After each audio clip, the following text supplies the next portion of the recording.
नमस्कार दोस्तों, मैं गजेंद्र गंजीत ट्यूटोरियल के इस ऑनलाइन ई एजुकेशन प्लेटफॉर्म पर आप सभी का स्वागत करता हूं, अभिनंदन करता हूं। आज हम लोग आगामी जो हमारे छत्तीसगढ़ में हॉस्टल वार्डन अर्थात छात्रावास अधीक्षक का जो एग्ज़ाम होने वाला है उसको ध्यान में रखते हुए कंप्यूटर के महत्वपूर्ण प्रश्नों को सॉल्व करेंगे और ये इसका चौथा पार्ट है। इसके 3 पार्ट ऑलरेडी हमारे यूट्यूब चैनल में अपलोड किए जा चुके हैं, तो अगर आपने उसको नहीं देखा तो बिल्कुल जाकर देखिएगा। बहुत ही अच्छे प्रश्न मैंने आप लोग को कराए हुए हैं। आप सभी को बताओगा कि जो हॉस्टल वार्डन का जो एग्ज़ाम होने वाला है उसमें कंप्यूटर से 30 क्वेश्चन पूछा जाएगा, तो इसी को ध्यान में रखते हुए इन सभी क्लासेस को कराया जा रहा है। तो चलिए फिर आज की इस क्लास का हम लोग शुभारंभ करते हैं। पहला प्रश्न देखिए, निम्नलिखित कथनों में से असत्य कथन की पहचान कीजिए। आपको असत्य कथन की पहचान करना है। पहला, बायोस एक सॉफ्टवेयर प्रोग्राम है। दूसरा, हार्ड डिस्क कंप्यूटर की प्रमुख सेकेंडरी स्टोरेज डिवाइस है। तीसरा, रैम कंप्यूटर की प्राथमिक और अस्थायी मेमोरी है। और चौथा, रोम कंप्यूटर की प्राथमिक और अस्थायी मेमोरी है। चलो बताना इसमें से सत्य कथन कौन सा है। एक बार अच्छे से पढ़िए, पढ़ने के बाद इसका आंसर आप लोग को करना है। बायोस एक सॉफ्टवेयर प्रोग्राम है। पहला बोला जा रहा है कि बायोस एक सॉफ्टवेयर प्रोग्राम है, तो पहला हमारा बिल्कुल सही है। ठीक है, बायोस एक सॉफ्टवेयर प्रोग्राम है जिसे बेसिक इनपुट आउटपुट सिस्टम के नाम से भी जानते हैं। ठीक है, बायोस को आपका बेसिक इनपुट आउटपुट सिस्टम के नाम से भी जाना जाता है। आपका बायोस एक सॉफ्टवेयर प्रोग्राम है जिसे बेसिक इनपुट आउटपुट सिस्टम के नाम से भी जाना जाता है। ठीक है, जब हम लोग कंप्यूटर को स्टार्ट करते हैं ना, तो सबसे पहले बायोस प्रोग्राम संपादित होता है। ठीक है, याद रखिएगा, जब हम लोग कंप्यूटर को स्टार्ट करते हैं ना, सबसे पहले बायोस प्रोग्राम संपादित होता है। पहला हमारा बिल्कुल सही है। बायोस एक सॉफ्टवेयर प्रोग्राम है जिसे बेसिक इनपुट आउटपुट सिस्टम के नाम से भी जानते हैं, और जब हम लोग कंप्यूटर को स्टार्ट करते हैं तो सबसे पहले बायोस प्रोग्राम संपादित होता है। दूसरा देखिए, हार्ड डिस्क कंप्यूटर की प्रमुख सेकेंडरी स्टोरेज डिवाइस है। दूसरा भी हमारा बिल्कुल सही है। जो हार्ड डिस्क होता है ना, वो कंप्यूटर की प्रमुख सेकेंडरी स्टोरेज डिवाइस है। ठीक है जी, और जो हार्ड डिस्क है इसकी जो भंडारण क्षमता होती है वो अन्य सेकेंडरी स्टोरेज डिवाइस से अधिक होता है। दूसरा भी हमारा बिल्कुल सही हो जाएगा। तीसरा, रैम कंप्यूटर की प्राथमिक और अस्थायी मेमोरी है। ध्यान से सुनिए और ध्यान से इसको देखिए। रैम कंप्यूटर की प्राथमिक और अस्थायी मेमोरी है, बिल्कुल सही है, ध्यान रखना। और रैम का फुल फॉर्म क्या हो जाएगा? Random access memory. ठीक है, रैंडम एक्सेस मेमोरी, ये आपका रैम का फुल फॉर्म हो जाएगा, जो कि कंप्यूटर की प्राथमिक और अस्थायी मेमोरी है। ये आपको ध्यान रखना है। ठीक है, अब देखो इसको अस्थायी मेमोरी क्यों बोलते हैं। आपको रैम का फुल फॉर्म पता लग गया, रैंडम एक्सेस मेमोरी, और आपको ये भी पता लग गया कि ये कंप्यूटर की प्राथमिक और अस्थायी मेमोरी है। अब एक क्वेश्चन आ रहा होगा कि आखिर सर इसे अस्थायी मेमोरी क्यों कहा जाता है। अगर विद्युत सप्लाई बंद हो जाता है ना जी, तो रैम में जो संग्रहित डाटा है ना वो ऑटोमेटिकली समाप्त हो जाता है। अगर विद्युत सप्लाई को बंद कर दिया जाए या विद्युत सप्लाई बंद हो जाता है तो रैम में उपस्थित जो डेटा होता है वो ऑटोमेटिकली समाप्त हो जाता है। इसीलिए क्या बोला जाता है, इसको अस्थायी मेमोरी बोलते हैं। क्या बोलते हैं? अस्थायी मेमोरी। ये आपको ध्यान रखना है। चौथा देखिए, रोम कंप्यूटर की प्राथमिक और अस्थायी मेमोरी है। तो देखो, रोम कंप्यूटर की प्राथमिक मेमोरी तो है लेकिन अस्थायी मेमोरी नहीं है भैया, ये आपका स्थायी मेमोरी है। ये कैसा मेमोरी है? स्थायी मेमोरी है, ये आपको ध्यान रखना है। ठीक है, जबकि यहाँ पास अस्थायी दिया गया, इसीलिए ये चौथा वाला स्टेटमेंट हमारा गलत हो जाएगा। बाकी पहला, दूसरा और तीसरा हमारा सही हो जाएगा। अगर रोम का फुल फॉर्म आपसे पूछेगा तो रीड ऑनली मेमोरी बताना आपको, रीड ऑनली मेमोरी। रोम का फुल फॉर्म क्या होता है आपका? रीड ऑनली मेमोरी, जो कि कंप्यूटर की प्राथमिक और आपका स्थायी मेमोरी है। जो कंप्यूटर की प्राथमिक और स्थायी मेमोरी है। बहुत कंफ्यूजन क्रिएट होता है ना, कौन सा स्थायी है कौन सा स्थायी है। तो याद रखना, जो रैम होता है वो कंप्यूटर का प्राथमिक और अस्थायी मेमोरी है, जबकि जो रोम जिसका फुल फॉर्म होता है रीड ऑनली मेमोरी, जो कंप्यूटर का प्राथमिक और स्थायी मेमोरी है। ये आपको ध्यान रखना है। अब इसको स्थायी मेमोरी क्यों कहा जा रहा है? क्योंकि अगर विद्युत सप्लाई अगर सपोज बंद हो गया, रोम के केस में बता रहा हूँ, रोम के केस में अगर विद्युत सप्लाई बंद हो गया है ना, तो जो रोम में जो डेटा उपस्थित होता है वो आपका समाप्त नहीं होता, वो संग्रहित रहता है। इसीलिए आपका रोम को स्थायी मेमोरी बोलते हैं। जबकि आपका रैम में अगर क्या होता है, विद्युत सप्लाई को बंद कर दिया जाए तो जो उसमें जो संग्रहित जो डाटा होता है वो ऑटोमेटिकली समाप्त हो जाता है। ठीक है, इसलिए रैम को आपका क्या बोलते हैं? अस्थायी मेमोरी बोलते हैं, जबकि रोम को आपका स्थायी मेमोरी बोला जाता है। और दोनों कंप्यूटर की प्राथमिक मेमोरी आपको ध्यान रखना है। ठीक है, रैम कंप्यूटर की प्राथमिक और अस्थायी मेमोरी है, और आपका रोम कंप्यूटर की प्राथमिक और स्थायी मेमोरी है। ये आपको याद रखना है ना। तो इसमें से चौथा स्टेटमेंट आपका गलत हो जाएगा। बाकी पहला, दूसरा और तीसरा सही है। पहला बोल रहा है कि बायोस एक सॉफ्टवेयर प्रोग्राम है जिसे बेसिक इनपुट आउटपुट सिस्टम के नाम से भी जानते हैं। जब हम लोग कंप्यूटर को स्टार्ट करते हैं तो सबसे पहले बायोस प्रोग्राम संपादित होता है। हार्ड डिस्क कंप्यूटर की प्रमुख सेकेंडरी स्टोरेज डिवाइस है जिसकी भंडारण क्षमता अन्य जो सेकेंडरी स्टोरेज डिवाइस है इससे बहुत ज़्यादा होती है। रैम कंप्यूटर की प्राथमिक और अस्थायी मेमोरी है, और रोम कंप्यूटर की प्राथमिक और स्थायी मेमोरी है। ये आपको याद रखना है। आगे बढ़ते हैं। कंप्यूटर सिस्टम को स्विच ऑन करने पर निम्न में से कौन सी मेमोरी सर्वप्रथम क्रियाशील होती है? हार्ड डिस्क, रोम, रैम या बायोस? कंप्यूटर सिस्टम को स्विच ऑन करने पर निम्न में से कौन सी मेमोरी सर्वप्रथम क्रियाशील होती है? अभी मैंने बताया था, इसका सही आंसर आपका बायोस हो जाएगा। क्या हो जाएगा? बायोस। ठीक है, तो बायोस एक सॉफ्टवेयर प्रोग्राम है, ठीक है, जिसे आपका बेसिक इनपुट आउटपुट सिस्टम के नाम से भी जानते हैं। बायोस एक सॉफ्टवेयर प्रोग्राम है जिसे बेसिक इनपुट आउटपुट सिस्टम के नाम से भी जाना जाता है। जब कंप्यूटर को स्टार्ट किया जाता है तो सबसे पहले बायोस प्रोग्राम संपादित होता है, इसलिए इसका सही आंसर क्या हो जाएगा? पर डी ऑप्शन। ठीक है, बायोस एक सॉफ्टवेयर प्रोग्राम है जिसे बेसिक इनपुट आउटपुट आपका सिस्टम के नाम से भी जाना जाता है। ठीक है जी, इसका सही आंसर हमारा डी ऑप्शन हो जाएगा। चलिए आगे बढ़ते हैं। बाकी रैम और रोम के बारे में मैंने बताया था। अगर रैम की बात होगा तो कंप्यूटर की प्राथमिक और अस्थायी मेमोरी है, और रोम कंप्यूटर की आपका प्राथमिक और स्थायी मेमोरी है। ठीक है, रैम रैंडम एक्सेस मेमोरी और रोम का फुल फॉर्म आपका रीड ऑनली मेमोरी। सभी चीज़ को आपको ध्यान रखना है। आगे बढ़ते हैं। निम्नलिखित में से कौन सा सीपीयू का महत्वपूर्ण भाग है? सीपीयू का फुल फॉर्म होता है सेंट्रल प्रोसेसिंग यूनिट, जिसे कंप्यूटर का ब्रेन के नाम से जानते हैं। तो निम्न में से कौन सा सीपीयू का महत्वपूर्ण भाग है? अर्थमेटिक लॉजिकल यूनिट, जिसको एएलयू के नाम से भी जानते हैं। दूसरा कंट्रोल इकाई, जिसको आपका सीयू के नाम से भी जानते हैं, कंट्रोल यूनिट। सी आपका मेमोरी, और डी उपरोक्त में से सभी बताना है कि कौन सा सीपीयू का महत्वपूर्ण भाग होता है। इसका सही आंसर हमारा डी ऑप्शन हो जाएगा। अर्थमेटिक लॉजिकल यूनिट अर्थात एएलयू ये भी हो जाएगा, कंट्रोल इकाई अर्थात कंट्रोल यूनिट ये भी हो जाएगा, मेमोरी भी हो जाएगा। तो इसका सही आंसर हमारा डी ऑप्शन हो जाएगा। ठीक है, तो आपका अर्थमेटिक लॉजिकल इकाई, कंट्रोल इकाई और मेमोरी ये सब आपका सीपीयू का महत्वपूर्ण भाग है। ठीक है, अब अगर मैं बात करूँ एएलयू का अर्थात अर्थमेटिक लॉजिकल यूनिट, इसका कार्य क्या होता है? इसका कार्य क्या होता है? तो कंप्यूटर के जितने जो अंक गणितीय कार्य होते हैं, जैसे कि जोड़ना, घटाना, गुना, भाग, इन सभी कार्यों को कौन संपन्न करता है? तो आपका एएलयू अर्थात अर्थमेटिक लॉजिकल इकाई। ठीक है, या अर्थमेटिक लॉजिकल यूनिट। ठीक है, तो कंप्यूटर में जितने जो कैलकुलेशन होते हैं, जैसे कि जोड़ना, घटाना, गुना, भाग इत्यादि कार्य को एएलयू के द्वारा किया जाता है। कंट्रोल इकाई के बारे में क्या ध्यान रखना है? जो कंट्रोल इकाई होता है ना, इसी को कंप्यूटर का नर्व सिस्टम या नाड़ी सिस्टम बोलते हैं। इसे कंप्यूटर का नर्व सिस्टम या नाड़ी सिस्टम के नाम से भी जानते हैं। किस नाम से? नाड़ी सिस्टम। इसे कंप्यूटर का नर्व सिस्टम या नाड़ी सिस्टम के नाम से भी जानते हैं। किसको? कंट्रोल यूनिट को। क्यों जाना जाता है? याद रखिएगा, कंप्यूटर के जितने जो कंपोनेंट होते हैं, जैसे कि आपका इनपुट डिवाइस हो गया, आउटपुट डिवाइस हो गया, प्रोसेसर हो गया, इन सभी को कंट्रोल करने का कार्य कौन करता है? आपका कंट्रोल यूनिट। इसलिए इसे कंप्यूटर का नर्व सिस्टम या नाड़ी सिस्टम के नाम से जाना जाता है। ठीक है, मेमोरी के बारे में सभी को पता होगा। ये जो आपका जो मेमोरी होता है, मेमोरी में क्या होता है? जो कंप्यूटर का वह भाग होता है मेमोरी, जहां डेटा को स्थायी और अस्थायी रूप से क्या रखा जाता है? सुरक्षित रखा जाता है। ठीक है, मेमोरी कंप्यूटर का वह भाग होता है जहां डेटा को, ठीक है, जहां डेटा को स्थायी या अस्थायी रूप से, स्थायी या अस्थायी रूप से क्या किया जाता है? सुरक्षित रखा जाता है। क्या किया जाता है? सुरक्षित रखा जाता है। ये आपको याद रखना है। ठीक है, तो कौन सा सीपीयू का महत्वपूर्ण भाग है? आपका अर्थमेटिक लॉजिकल यूनिट ये भी है, कंट्रोल यूनिट भी है, मेमोरी भी है। इसका सही आंसर आपका डी ऑप्शन हो जाएगा। ठीक है, जितने भी जो कैलकुलेशन होते हैं उसको आपका अर्थमेटिक लॉजिकल यूनिट के द्वारा किया जाता है। और कंप्यूटर के इनपुट डिवाइस हो गया, आउटपुट डिवाइस हो गया, प्रोसेसर, इन सबको कंट्रोल कौन करता है? कंट्रोल इकाई। इसीलिए इसको कंप्यूटर का नर्व सिस्टम या नाड़ी सिस्टम के नाम से जानते हैं। ठीक है, और मेमोरी के बारे में मैंने बताया कि मेमोरी कंप्यूटर का वह भाग होता है जहां पर डेटा को स्थायी या अस्थायी रूप से सुरक्षित रखा जाता है। इसका सही आंसर हमारा डी हो जाएगा, उपरोक्त सभी। आगे बढ़ते हैं जी। चलिए नेक्स्ट प्रश्न, लॉजिकल अनुक्रम में डाटा को व्यवस्थित करना क्या कहलाता है? लॉजिकल अनुक्रम में डाटा को व्यवस्थित करना क्या कहलाता है? सॉर्टिंग, अरेंजिंग, क्लासिफाइंग या समराइजिंग? जबरदस्त प्रश्न है, कई बार पूछा गया है। लॉजिकल अनुक्रम में डाटा को व्यवस्थित करना क्या कहलाता है? तो सॉर्टिंग कहलाता है। क्या कहलाता है? सॉर्टिंग। तो सॉर्टिंग वह प्रक्रिया है जिसमें हम अक्षरों को अल्फाबेटिकल क्रम में जमा सकते हैं या नंबर को बढ़ते या घटते क्रम में हम लोग क्या कर सकते हैं? जमा सकते हैं। मैंने क्या बोला कि जो सॉर्टिंग होता है वह प्रक्रिया जिसमें हम अक्षरों को अल्फाबेटिकल फॉर्म में, अक्षरों को हम लोग अल्फाबेटिकल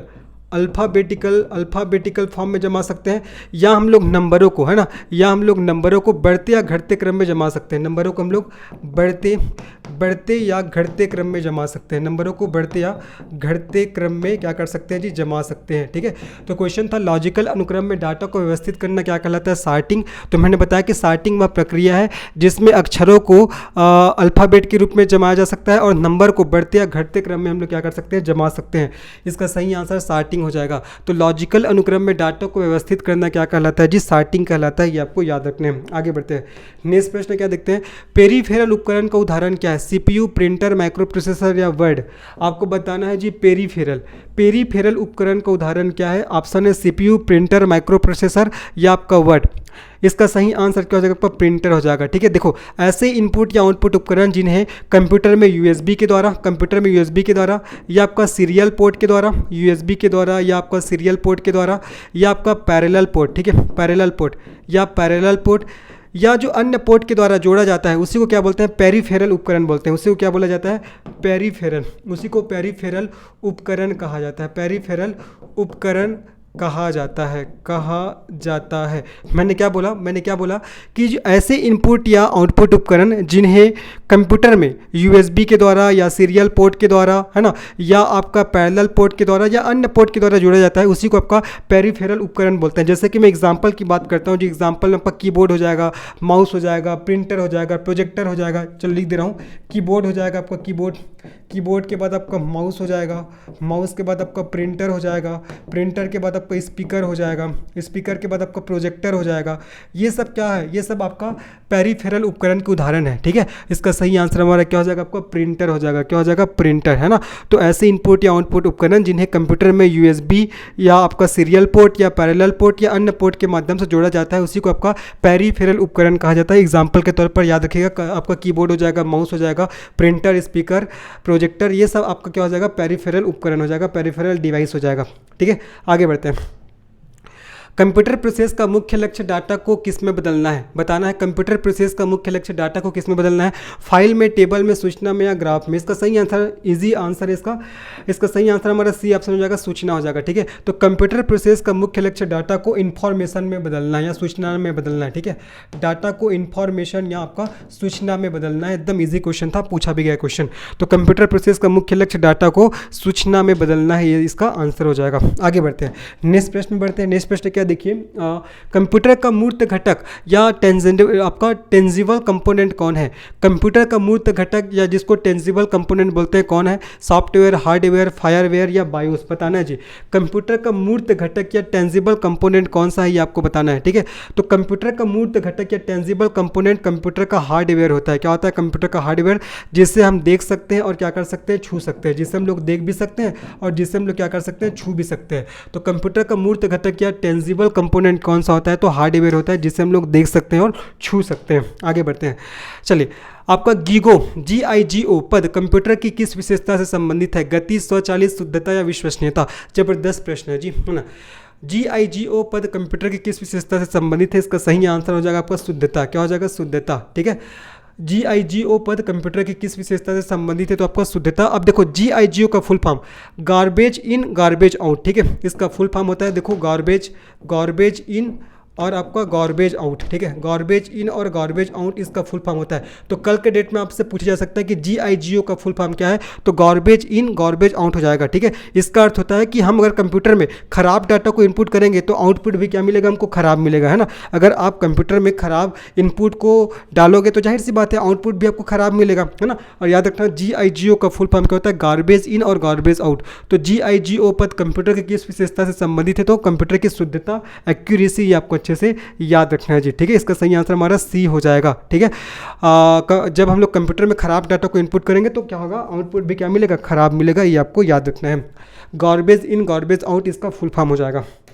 आगे बढ़ते हैं। किसके द्वारा हाइपर थ्रेडिंग का सपोर्ट प्रदर्शन किया जाता है? सिस्टम बस के द्वारा, सेंट्रल प्रोसेसिंग यूनिट द्वारा, रोम द्वारा या हार्ड डिस्क द्वारा? आपको बताना है किसके द्वारा हाइपर थ्रेडिंग का सपोर्ट प्रदर्शन किया जाता है। ऑप्शन है सिस्टम बस, सेंट्रल प्रोसेसिंग यूनिट, रोम और आपका हार्ड डिस्क। इसका सही आंसर हो जाएगा जी आपका सेंट्रल प्रोसेसिंग यूनिट। क्या हो जाएगा इसका सही आंसर? आपका सेंट्रल प्रोसेसिंग यूनिट, है ना। ये क्वेश्चन था ना हमारा, हाँ, इसका सही आंसर हो जाएगा सेंट्रल प्रोसेसिंग यूनिट। और सेंट्रल प्रोसेसिंग यूनिट को आपका CPU के नाम से भी जानते हैं। ठीक है, तो central processing unit hyper threading का एक तकनीक है जिसका उपयोग CPU की गति बढ़ाने के लिए किया जाता है। ठीक है, ये आपको याद रखना है। तो किसके द्वारा हाइपर थ्रेडिंग का सपोर्ट प्रदर्शन किया जाता है? इसका सही आंसर हो जाएगा आपका सेंट्रल प्रोसेसिंग यूनिट। ठीक है, तो हाइपर थ्रेडिंग एक तकनीक है जिसका प्रयोग CPU के गति को बढ़ाने के लिए करते हैं। CPU का जो स्पीड होता है ना, उसको बढ़ाने के लिए हाइपर थ्रेडिंग तकनीक का प्रयोग किया जाता है। ठीक है। तो किसके द्वारा हाइपर थ्रेडिंग का सपोर्ट प्रदर्शन किया जाता है, तो आपका सेंट्रल प्रोसेसिंग यूनिट। और हाइपर थ्रेडिंग के बारे में मैंने बता दिया कि हाइपर थ्रेडिंग एक तकनीक है जिसका उपयोग सीपीयू के गति को बढ़ाने के लिए किया जाता है। आगे बढ़ते हैं, चलो नेक्स्ट प्रश्न में चलते हैं। इनमें से कोई एक कंप्यूटर की मुख्य क्रिया नहीं है, data input, data processing, data संग्रहण या डेटा विश्लेषण। देखो कंप्यूटर में डेटा इनपुट होता है ना, कंप्यूटर डेटा को स्वीकार करता है, फिर कंप्यूटर डेटा को प्रोसेस करता है ना, कंप्यूटर डेटा को संग्रहण करता है मतलब स्टोरेज भी करता है। क्या कंप्यूटर डेटा को एनालाइज करता है, विश्लेषण करता है, डेटा का नहीं करता? इसका सही आंसर हमारा डी ऑप्शन हो जाएगा। ठीक है, तो कौन कंप्यूटर की प्रमुख क्रिया नहीं है, इसका सही आंसर डी हो जाएगा। ये आपके कई एग्जाम में बार बार पूछा गया जी, है ना, कई एग्जाम में बार बार पूछा गया है। तो कौन एक कंप्यूटर की मुख्य क्रिया नहीं, इसका सही आंसर हो जाएगा पर डी ऑप्शन, डेटा विश्लेषण। बाकी डेटा इनपुट, डेटा को प्रोसेस करना, डेटा को स्टोरेज करना, ये सब कंप्यूटर का कार्य है। आगे बढ़ते हैं, चलिए कंप्यूटर का संशोधित आंकड़ा क्या कहलाता है? आपको बताना है कंप्यूटर का संशोधित आंकड़ा क्या कहलाता है। इनपुट, आउटपुट, प्रोसेसर या उपयुक्त सभी, बताना है जी। कंप्यूटर का संशोधित आंकड़ा क्या कहलाता है? इसका सही आंसर क्या हो जाएगा? आउटपुट हो जाएगा। सिंपल सा क्वेश्चन है, ये भी पूछा गया है। कंप्यूटर का जो संशोधित आंकड़ा क्या कहलाता है? आउटपुट कहलाता है। कंप्यूटर में जब इनपुट डालते हैं तो कंप्यूटर उस इनपुट डाटा को प्रोसेस करता है, प्रोसेस करने के बाद हमको आउटपुट प्रोवाइड करता है। ठीक है, तो कंप्यूटर का जो संशोधित आंकड़ा है यही क्या कहलाता है? आउटपुट कहलाता है। क्या कहलाता है? आउटपुट। इसका सही आंसर हमारा बी ऑप्शन हो जाएगा। आगे बढ़ते हैं, डीवीडी रोम का मानक आकार क्या है? जबरदस्त प्रश्न जी, है ना। डीवीडी रोम का मानक आकार क्या है? 57 GB, 15 GB, 4.7 GB या आपका 9.4 GB आपको बताना है। ठीक है, तो जो आपका जो डीवीडी रोम है इसका मानक आकार कितना होता है? 4.7 GB, है ना। इसका सही आंसर हो जाएगा सी ऑप्शन, 4.7 GB होता है। ठीक है, और ये सिंगल साइडेड सिंगल लेयर होता है। क्या होता है आपका? सिंगल साइडेड सिंगल लेयर होता है। ठीक है, सिंगल साइडेड सिंगल लेयर होता है, ये आपको याद रखना है, बहुत इंपॉर्टेंट है। तो डीवीडी रोम का मानक आकार क्या है? इसका सही आंसर हमारा सी ऑप्शन हो जाएगा आपका, 4.7 GB, है ना। और ये क्या होता है? सिंगल साइडेड सिंगल लेयर होता है, ये आपको याद रखना है। ठीक है, अगर मैं single sided double layer DVD ROM की भंडारण क्षमता की बात करूँ, अगर आपसे ऐसा पूछ दिया, क्या पूछा कि single sided double layer, single sided double layer DVD ROM, इसका अगर आपसे पूछेगा भंडारण क्षमता कितना होता है, तो इसका भंडारण क्षमता होता है 8.5 GB। कितना होता है? 8.5 GB। ठीक है, हमसे क्वेश्चन पूछा गया था डीवीडी रोम का मानक आकार क्या है? इसका सही आंसर हो जाएगा आपका 4.7 GB, जो कि सिंगल साइडेड सिंगल लेयर होता है। जबकि अगर आपसे पूछेगा कि single sided double layer DVD ROM है, इसका भंडारण क्षमता कितना होता है, तो आपको बताना है 8.5 GB होता है। कितना होता है जी? 8.5 GB। इस क्वेश्चन का सही आंसर हमारा सी ऑप्शन हो जाएगा। आगे बढ़ते हैं, चलिए निम्न में से असत्य कथन की पहचान कीजिए। आपको असत्य कथन की पहचान करना है। कंप्यूटर में माइक्रो प्रोसेसर की गति मापने के लिए मेगाहर्ट्ज का प्रयोग किया जाता है। ठीक है, कंप्यूटर में माइक्रो प्रोसेसर की गति को मापने के लिए मेगाहर्ट्ज का प्रयोग किया जाता है। दूसरा, कंप्यूटर द्वारा इंस्ट्रक्शंस को एग्जीक्यूट करने की गति नैनो सेकंड में मापी जाती है। तीसरा, एक कैरेक्टर प्रिंटर के प्रिंट करने की गति कैरेक्टर प्रति सेकंड में मापी जाती है। और चौथा, इंटरनेट डाटा ट्रांसमिशन की गति प्रति सेकंड में मापी जाती है। प्रति सेकंड बोला जा रहा है। तो देखो पहला बोला जा रहा है कि कंप्यूटर में माइक्रो प्रोसेसर की गति मापने के लिए मेगाहर्ट्ज का प्रयोग किया जाता है। बिल्कुल सही है, पहला वाला हमारा बिल्कुल सही है। कंप्यूटर में माइक्रो प्रोसेसर की गति मापने के लिए मेगाहर्ट्ज का प्रयोग किया जाता है। कल के डेट में क्वेश्चन बन सकता है कि कंप्यूटर में माइक्रो प्रोसेसर की गति किसके द्वारा मापा जाता है, तो आपका मेगाहर्ट्ज के द्वारा, है ना। दूसरा, कंप्यूटर द्वारा इंस्ट्रक्शंस को एग्जीक्यूट करने की गति नैनो सेकेंड में मापी जाती है। ये भी हमारा बिल्कुल सही है, याद रखना है। कंप्यूटर द्वारा इंस्ट्रक्शंस को एग्जीक्यूट करने की जो गति होता है उसको नैनो सेकेंड में मापा जाता है। तीसरा, एक कैरेक्टर प्रिंटर के प्रिंट करने की गति कैरेक्टर प्रति सेकंड में मापी जाती है। तीसरा भी बिल्कुल सही है ना। कैरेक्टर प्रिंटर के जो प्रिंट करने की गति है उसको कैरेक्टर प्रति सेकंड में मापी जाती है। चौथा, इंटरनेट डाटा ट्रांसमिशन की गति प्रति सेकंड में मापी जाती है। ये आपको गलत हो जाएगा। जो इंटरनेट डाटा ट्रांसमिशन की गति है उसको मेगाबाइट प्रति सेकंड में मापा जाता है। किसमें मापा जाता है? मेगाबाइट प्रति सेकंड में, मेगाबाइट प्रति सेकंड में मापा जाता है जी। जबकि यहाँ पास प्रति सेकंड बस दिया है तो ये क्या हो जाएगा? आपको गलत हो जाएगा। याद रखिएगा, इंटरनेट डाटा ट्रांसमिशन की गति को मेगाबाइट प्रति सेकंड में मापा जाता है, जबकि ऑप्शन में यहाँ पास केवल प्रति सेकंड बोला गया है। तो चौथा वाला जो हमारा जो स्टेटमेंट है, कथन है, ये क्या हो जाएगा? गलत हो जाएगा। पहला, दूसरा और तीसरा सही है। कंप्यूटर में माइक्रो प्रोसेसर की गति मापने के लिए मेगाहर्ट्ज का प्रयोग किया जाता है। दूसरा है, कंप्यूटर द्वारा इंस्ट्रक्शंस को एग्जीक्यूट करने की गति नैनो सेकंड में मापी जाती है। तीसरा है, एक कैरेक्टर प्रिंटर के प्रिंट करने की गति कैरेक्टर प्रति सेकंड में मापी जाती है। तो पहला, दूसरा और तीसरा सही है। चौथा बोल रहा है कि इंटरनेट डाटा ट्रांसमिशन की गति प्रति सेकंड में मापी जाती है, जो गलत हो जाएगा। इंटरनेट डाटा ट्रांसमिशन की गति को मेगाबाइट प्रति सेकंड में मापा जाता है। ठीक है, आगे बढ़ते हैं। निम्न में से कौन सा इंटेल प्रोसेसर वाणिज्यिक उपयोग के लिए सर्वप्रथम प्रस्तुत किया गया? 4004, 8086, 8080, 8088 है ना, 8088 मतलब बताना है कौन सा इंटेल प्रोसेसर वाणिज्यिक उपयोग के लिए सर्वप्रथम प्रस्तुत किया गया। इसका सही आंसर क्या हो जाएगा? 4004। इसका सही आंसर क्या हो जाएगा जी आपका? 4004 है ना, 4004। तो इंटेल 4004 प्रोसेसर का जो सर्वप्रथम वाणिज्यिक प्रयोग किया गया था, जिसे आपका 1971 में इंटेल के द्वारा बनाया गया था, है ना। ये जो प्रोसेसर है इसको आपका 1971 में किसके द्वारा बनाया गया था जी? इंटेल के द्वारा, इंटेल के द्वारा बनाया गया था। और इसी आपका इंटेल प्रोसेसर 4004 का उपयोग सर्वप्रथम किया गया था, ये आपको ध्यान रखना है, ठीक है। तो कौन सा इंटेल प्रोसेसर वाणिज्यिक उपयोग के लिए सर्वप्रथम प्रस्तुत किया गया? इसका सही आंसर हो जाएगा आपका इंटेल 4004, जिसको आपका इंटेल के द्वारा 1971 में बनाया गया था। ये आपको अच्छे से याद रखना है। इसका सही आंसर हमारा पहला ऑप्शन हो जाएगा 4004। पूछा गया क्वेश्चन है, आगे बढ़ते हैं। एक ऑफलाइन डिवाइस क्या है? डिवाइस जो सीपीयू से कनेक्टेड नहीं है, बी डिवाइस जो सीपीयू से कनेक्टेड है, सी डायरेक्ट एक्सेस स्टोरेज डिवाइस, और डी इनपुट आउटपुट डिवाइस। बताना है एक ऑफलाइन डिवाइस क्या है। ऑप्शन है, 4 ऑप्शन दिए गए, आपको बताना है एक ऑफलाइन डिवाइस क्या है। इस क्वेश्चन का सही आंसर क्या होगा जी? देखो, पहला ऑप्शन है डिवाइस जो सीपीयू से कनेक्टेड नहीं है, बी डिवाइस जो कि सीपीयू से कनेक्टेड है, सी डायरेक्ट एक्सेस स्टोरेज डिवाइस, और डी इनपुट आउटपुट डिवाइस। तो बताना कौन सा ऑफलाइन डिवाइस है। इसका सही आंसर हो जाएगा हमारा पहला ऑप्शन, डिवाइस जो कि सीपीयू से कनेक्टेड नहीं है ना। ऐसे डिवाइस जो कि आपका सीपीयू से कनेक्टेड नहीं होता उसे ऑफलाइन डिवाइस कहा जाता है। इसका सही आंसर हमारा ए ऑप्शन हो जाएगा, ठीक है। और वे सभी डिवाइस जो कंप्यूटर से कनेक्टेड रहता है और कंप्यूटर के जितने कार्य होता है उसमें सहभागिता प्रदान करता है, उसे क्या बोलते हैं? उसको आपका ऑफलाइन डिवाइस कहा जाता है, ठीक है। सॉरी, उसको ऑनलाइन डिवाइस बोलते हैं। क्वेश्चन क्या था कि एक ऑफलाइन डिवाइस क्या है? तो ऐसे डिवाइस जो सीपीयू से कनेक्टेड नहीं है इसको बोला जाता है आपका ऑफलाइन डिवाइस, है ना। एक ऑफलाइन डिवाइस जो कि आपका सीपीयू से कनेक्टेड नहीं होता उसको हम लोग ऑफलाइन डिवाइस बोलते हैं, ठीक है। और वह सभी डिवाइस जो कंप्यूटर से कनेक्टेड रहता है और कंप्यूटर के कार्य में सहभागिता प्रदान करता है वो आपका ऑनलाइन डिवाइस कहलाता है, ठीक है। ऑनलाइन कनेक्टेड डिवाइस कहलाता है। Online connected device. देखो, ऑनलाइन कनेक्टेड डिवाइस किसे कहेंगे और ऑफलाइन डिवाइस किसे कहा जाएगा? एक चीज़ ध्यान रखिएगा, ऐसे डिवाइस जो सीपीयू से कनेक्टेड नहीं है वो आपका ऑफलाइन डिवाइस कहलाएगा, और वे सभी डिवाइस जो कंप्यूटर से कनेक्टेड रहता है और कंप्यूटर के कार्य में सहभागिता प्रदान करता है ना, वो आपका ऑनलाइन कनेक्टेड डिवाइस कहलाता है। ये आपको ध्यान रखना है, ठीक है। जो कंप्यूटर के कार्यों में सहभागिता प्रदान करेगा वो आपका ऑनलाइन कनेक्टेड डिवाइस कहलाएगा, और जो सीपीयू से कनेक्टेड नहीं होता है वो आपका ऑफलाइन डिवाइस कहलाता है। समझ में आ गया? ये आपको ध्यान रखना है। तो ऐसे डिवाइस जो सीपीयू से कनेक्टेड नहीं है आपका ऑफलाइन डिवाइस कहलाता है, और ऐसे डिवाइस जो कंप्यूटर से कनेक्टेड होता है और उसके आपका कार्यों में सहभागिता प्रदान करता है ऑनलाइन कनेक्टेड डिवाइस कहलाता है। इस क्वेश्चन का सही आंसर हमारा ए ऑप्शन हो जाएगा। गूगल का संस्थापक कौन है? बहुत इंपॉर्टेंट प्रश्न है जी।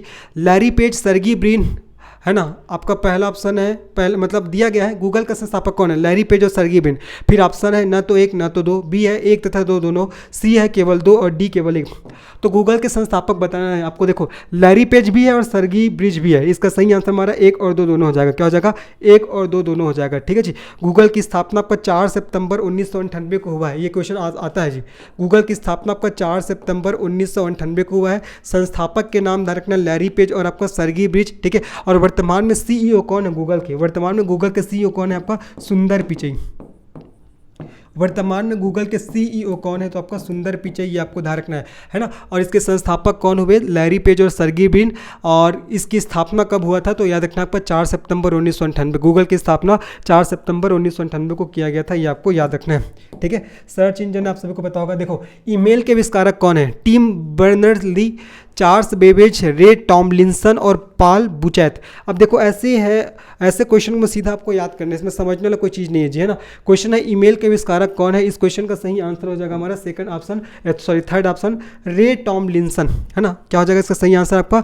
रे टॉमलिंसन हो जाएगा। इसका सही आंसर आपका रे टॉमलिंसन हो जाएगा। इन्होंने पहली बार जो ARPANET प्रोजेक्ट में 2 कंप्यूटर के मध्य संदेश भेजा था, है ना। इन्होंने क्या किया था? जो आपका रे टॉमलिंसन है, इन्होंने पहली बार ARPANET प्रोजेक्ट में 2 कंप्यूटर के मध्य, कितने कंप्यूटर के मध्य? 2 कंप्यूटर के मध्य संदेश को भेजा था। इसीलिए इन्हें क्या कहा जाता है? आपका ईमेल के आविष्कारक के नाम से इसको जाना जाता है। तो ईमेल के आविष्कारक कौन है? इसका सही आंसर हो जाएगा आपका रे टॉमलिंसन हो जाएगा। क्या हो जाएगा? रे टॉमलिंसन। चलो आगे बढ़ते हैं, नेक्स्ट प्रश्न में चलते हैं। देखो याद करिए ना, गूगल के संस्थापक लैरी पेज और सर्गी ब्रिज, हो गया, याद हो गया। उसके बाद देखिए ईमेल के आविष्कारक कौन है, तो आपका रे टॉमलिंसन, याद करिए रे टॉमलिंसन। उसके बाद देखिए सीडी का आविष्कारक कौन था, फिर से बताना सीडी का आविष्कारक कौन था, Thomas Clark, Martin Cooper, John Bardeen या जेम्स रसेल। चलो बताना सीडी का आविष्कारक कौन था, इसका सही आंसर हो जाएगा आपका जेम्स रसेल। नाम याद करना चाहिए ना आपको, इसका सही आंसर डी ऑप्शन हो जाएगा जेम्स रसेल। तो सीडी का आविष्कारक कौन था, जेम्स रसेल। चलिए अब फिर से देखते हैं तीनों क्वेश्चन को। गूगल का संस्थापक लैरी पेज और सर्गी ब्रिन है ना, ईमेल के आविष्कारक रे टॉमलिंसन, उसके बाद देखिए सीडी का आविष्कारक आपका जेम्स रसेल, क्या हो जाएगा जेम्स रसेल। आगे बढ़ते हैं। सॉफ्टवेयर शब्द का उपयोग सर्वप्रथम किसने किया था, डेनिस रिचे, विस्टन टर्की, रोनाल्ड डंकिंग या जॉन डब्ल्यू टूके। बताना है कि सॉफ्टवेयर शब्द का सबसे पहला प्रयोग किसने किया था। इस क्वेश्चन का हमारा सही आंसर क्या हो जाएगा, जॉन विल्डन टूके। क्या हो जाएगा जब पर जॉन विल्डन टूके, जॉन डब्ल्यू, हाँ भाई जॉन विल्डन टूके। इसका सही आंसर हमारा डी ऑप्शन हो जाएगा। ठीक है, तो सन 1757 को आपका जॉन डब्ल्यू टूके ने आपका सॉफ्टवेयर शब्द का प्रयोग किया था। और इसके बारे में एक चीज़ और आपको ध्यान रखना है, इसके बारे में क्या ध्यान रखना है कि ये एक आपका गणितज्ञ और सांख्यिकी विशेषज्ञ थे। ये क्या थे, ये एक मैथमेटिशियन अर्थात गणितज्ञ और क्या थे, सांख्यिकी विशेषज्ञ थे। तो सॉफ्टवेयर शब्द का उपयोग सर्वप्रथम किसने किया था, तो जॉन डब्ल्यू टूके। एक बार पुनः मैं रिवाइज करा रहा हूँ, जो हम लोग 4 साइंटिस्ट के नाम याद किए, बहुत इंपॉर्टेंट है। देखो गूगल के संस्थापक लैरी पेज और सर्गी ब्रिन, उसके बाद देखिए ईमेल के आविष्कारक कौन है, तो आपका रे टॉमलिंसन। उसके बाद सीडी के आविष्कारक कौन है, तो आपको बताना जेम्स रसेल। उसके बाद पूछेगा सॉफ्टवेयर शब्द का उपयोग सर्वप्रथम किसने किया था, तो आपका जॉन डब्ल्यू टूके। क्या हो जाएगा, जॉन डब्ल्यू टूके, उन्होंने सबसे पहले सॉफ्टवेयर शब्द का उपयोग किया था, याद रखना है। निम्नलिखित में से कौन सा कंप्यूटर का एक उपयोग है, वर्ड प्रोसेसिंग, इंटरनेट ब्राउज करना, गेम्स खेलना। तो कौन सा कंप्यूटर का एक उपयोग है, देखो कंप्यूटर में वर्ड प्रोसेसिंग भी होता है, इंटरनेट ब्राउज भी कर सकता है, कंप्यूटर में आप गेम भी खेल सकते हो। तो 1, 2 और 3 तीनों इसका सही आंसर हो जाएगा। ठीक है, कौन सा कंप्यूटर का एक उपयोग है, तो आपका पहला भी है, दूसरा भी है, आपका तीसरा भी है जी, है ना, पहला दूसरा और तीसरा तीनों हो जाएगा। चलिए आगे बढ़ते हैं, नेक्स्ट प्रश्न में चलते हैं। निम्नलिखित में से कौन सा कंप्यूटर पोर्ट का प्रकार नहीं है, पैरेलल, नेटवर्क, बैकअप या यूएसबी। बताना है कि कौन सा कंप्यूटर पोर्ट का प्रकार नहीं है। ऑप्शन है पैरेलल, उसके बाद आपका सेकंड ऑप्शन आपका नेटवर्क, तीसरा है आपका बैकअप और चौथा यूएसबी। ये क्वेश्चन आपके लिए होमवर्क है, इसका आंसर मुझे कमेंट सेक्शन में बताना है। देखो इसी के माध्यम से क्या करोगे, आप थोड़ा पुस्तक भी ओपन करोगे, है ना, सर्च वगैरह करोगे, तो कौन कंप्यूटर पोर्ट का प्रकार नहीं है बताना है, पैरेलल, नेटवर्क, बैकअप और यूएसबी। ठीक है, चलो इजी क्वेश्चन है, सीधा नाम समझ में आ रहा है, लेकिन फिर भी आपको इसे कमेंट सेक्शन में बताना है। आगे बढ़ते हैं। जब अंकगणितीय तर्क इकाई, लॉजिक यूनिट और नियंत्रण इकाई अर्थात कंट्रोल यूनिट को एक इकाई में संयोजित किया जाता है तो इसे किस नाम से जानते हैं। क्वेश्चन पूछा जा रहा है कि जब अंकगणितीय तर्क इकाई अर्थात अर्थमेटिक लॉजिकल यूनिट और नियंत्रण इकाई अर्थात कंट्रोल यूनिट को एकल इकाई में संयोजित किया जाता है तो इसे किस नाम से जानते हैं। इसका सही आंसर हो जाएगा पर सेंट्रल प्रोसेसिंग यूनिट, जिसको सीपीयू के नाम से भी जानते हैं, है ना, और इसे कंप्यूटर का ब्रेन कहा जाता है। सीपीयू को कंप्यूटर का ब्रेन कहा जाता है। इसका सही आंसर हमारा बी ऑप्शन हो जाएगा, सेंट्रल प्रोसेसिंग यूनिट हो जाएगा। आगे बढ़ते हैं जी, चलिए नेक्स्ट प्रश्न में चलते हैं। कंप्यूटर के सूचना प्रसंस्करण चक्र में मुख्य कितने भाग होते हैं, 1, 2, 3 और 4। जबरदस्त प्रश्न है। कंप्यूटर के सूचना प्रसंस्करण चक्र में कितने भाग होते हैं आपको पूछा जा रहा है। इसका सही आंसर हो जाएगा डी ऑप्शन, 4 भाग। ठीक है, कंप्यूटर के सूचना प्रसंस्करण चक्र में 4 भाग होते हैं, data input, data process, data output और डेटा स्टोरेज। ठीक है, देखो आपका डेटा इनपुट हो जाएगा, ठीक है, उसके बाद डेटा आउटपुट हो जाएगा, उसके बाद आपका डेटा प्रोसेस हो जाएगा, ठीक है, और आपका डेटा स्टोरेज हो जाएगा, डेटा स्टोरेज। तो कंप्यूटर के सूचना प्रसंस्करण चक्र में कितने भाग होते हैं, 4 भाग, data input, data output, data process और आपका डेटा स्टोरेज। ये आपको अच्छे से याद रखना है। इसका सही आंसर हमारा डी ऑप्शन हो जाएगा जी। चलो आगे बढ़ते हैं। निम्न में से किसका उपयोग सीपीयू क्लॉक स्पीड को मापने के लिए होता है। जबरदस्त प्रश्न है। निम्न में से किसका उपयोग सीपीयू की क्लॉक स्पीड को मापने के लिए होता है। गीगाहर्ट्ज, अभिधारण काल, अभिगम काल या बिट्स प्रति सेकंड। बताना है कि किसका उपयोग सीपीयू की ब्लॉक स्पीड को मापने के लिए होता है। इसका सही आंसर क्या हो जाएगा आपका, गीगाहर्ट्ज हो जाएगा। क्या हो जाएगा जी आपका, गीगाहर्ट्ज, है ना। तो ए ऑप्शन इसका बिल्कुल सही आंसर है। तो जो गीगाहर्ट्ज है इसका उपयोग है सीपीयू की क्लॉक स्पीड को मापने के लिए किया जाता है। पूछा गया क्वेश्चन है। आगे बढ़ते हैं, नेक्स्ट प्रश्न में चलते हैं। देखिए निम्नलिखित में से कौन सा कथन असत्य है। आपको असत्य कथन की पहचान करना है। पहला, मदरबोर्ड कंप्यूटर सिस्टम के सभी घटकों को जोड़ने वाला मुख्य सर्किट बोर्ड है। पहला तो बिल्कुल सही है, जो कंप्यूटर मदरबोर्ड होता है ना, ये कंप्यूटर सिस्टम के सभी घटकों को जोड़ने वाला मुख्य सर्किट बोर्ड है। मदरबोर्ड एक हार्डवेयर इकाई यूनिट है। तीसरा मदरबोर्ड को माइक्रो प्रोसेसर भी कहा जाता है। और चौथा, मेमोरी, सीपीयू और अन्य हार्डवेयर इकाइयाँ मदरबोर्ड के माध्यम से एक दूसरे से जुड़ी होती है। देखो पहला और चौथा ये तो बिल्कुल सही लग रहा है। अब देखते हैं बी और सी में, देखते हैं बी क्या बोल रहा है कि मदरबोर्ड एक हार्डवेयर इकाई या यूनिट है। तो बी भी आपका क्या है, आपका बिल्कुल सही है ना। बी भी सही है कि मदरबोर्ड एक हार्डवेयर इकाई यूनिट है। और सी बोल रहा है कि मदरबोर्ड को माइक्रो प्रोसेसर भी कहा जाता है। तो ये आपका क्या हो जाएगा, गलत हो जाएगा। मदरबोर्ड को माइक्रो प्रोसेसर नहीं कहा जाता है। मदरबोर्ड वही स्थान होता है ना जहां माइक्रो प्रोसेसर स्थित होता है, ठीक है। तो सी वाला ऑप्शन आपका गलत हो जाएगा। मदरबोर्ड को माइक्रो प्रोसेसर नहीं कहा जाता। मदरबोर्ड वही स्थान है जहां माइक्रो प्रोसेसर स्थित रहता है ना। तो ये आपका सी ऑप्शन गलत हो जाएगा। बाकी पहला, दूसरा और चौथा आपका बिल्कुल सही है। तो कौन सा कथन असत्य है ये आपको बताना था। इसका सही आंसर हमारा सी ऑप्शन हो जाएगा। मदरबोर्ड को माइक्रो प्रोसेसर भी बोला जाता है, जो कि गलत है। मदरबोर्ड को माइक्रो प्रोसेसर नहीं कहा जाता है। मदरबोर्ड वही स्थान है जहां माइक्रो प्रोसेसर स्थित रहता है जी, ठीक है। चलो आगे बढ़ते हैं। ये आज का अंतिम प्रश्न था। होपफुली आप लोग को ये वीडियो पसंद आया होगा। तो अगर ये वीडियो पसंद आया तो निश्चित ही इस वीडियो को लाइक करिए, चैनल को सब्सक्राइब करिए और इसे अपने दोस्तों को शेयर करिएगा। इसके बाद अब इसका 5वां पार्ट बहुत जल्द ही आ जाएगा। तो मिलते हैं इसके नेक्स्ट पार्ट में, तब तक के लिए धन्यवाद, बाय।